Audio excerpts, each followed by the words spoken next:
अनुशासित कार्यकर्ते आहोत. आमचे हायकमांड, आमचे प्रांताध्यक्ष आदरणीय सपकाळ साहेब ज्याप्रमाणे आम्हाला आदेश देतील त्याप्रमाणे आम्ही आमची पुढची भूमिका करू. मी आता फॉर्म भरलेला आहे. मला सपकाळ साहेबांनी काल सांगितलं फॉर्म भर, आपल्याला लढायचं आहे, आपल्याला लोकशाही जागृत ठेवायची. बरेचसे बहुजन समाजातले लोकांच्यातले प्रश्न आहेत, ते प्रश्न लोकांपर्यंत पोहोचवण्याचा हाच एक लोकशाहीचा उत्सव आहे. हे लोकशाहीचा उत्सव मधलं मतदान आहे. या मतदानामध्ये लोक सांगू शकतात की आमच्या हे प्रश्न आहेत ते तुम्ही सोडवत नाही. आमच्या एक उमेदवारी अर्ज दाखल केलाय, मात्र पक्षाने तुम्हाला आता एकटं पाडलंय का? कारण की हर्षवर्धन सपकाळ अर्ज भरायसाठी येणार होते, अचानक दौरा रद्द केला आणि तुम्ही अर्ज आता दाखल केलाय. पक्षाने कुठेतरी एकटं पाडलं तुम्हाला ऐनवेळी? बिलकुल नाही.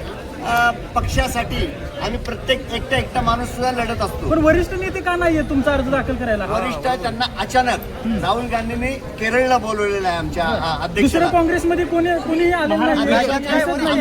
जिल्ह्याचे अध्यक्ष आलेले आहेत, मेरगे साहेब आलेले आहेत, आमच्या रासपचा त्यांनी माणूस पाठवलेला आहे. आणि नारळ फोडाच्या कार्यक्रमाला सर्व महाराष्ट्रातील काँग्रेस जमा होईल, बारामतीतले बरेचसे बहुसंख्य जमा होतील. तर एकटं पाडायचं नाहीये. आम्ही लढणारे कार्यकर्ते आहोत.